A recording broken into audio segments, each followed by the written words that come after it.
കുടുംബശ്രീയിലൂടെ വിവിധ തരത്തിലുള്ള സംരംഭങ്ങളും കാർഷിക രംഗത്തെ ഇടപെടലുമായി കേരളത്തിലെ സ്ത്രീകൾ സജീവമാണ്.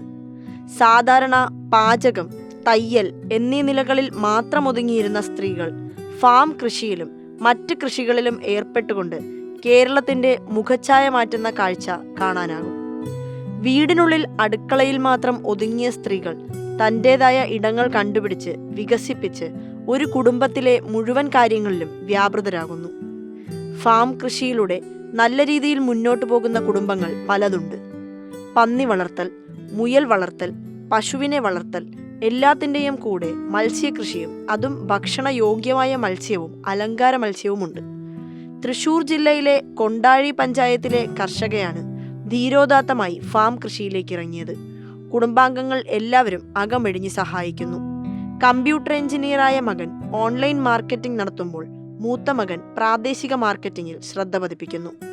എന്തിനും ഏതിനും കരുത്തായി ഭർത്താവും രംഗത്തുണ്ട്. ഇന്ന് കേരളത്തിലെ ഒട്ടുമിക്ക കുടുംബങ്ങളിലും കുടുംബശ്രീ വരുത്തിയ മാറ്റമാണിത്.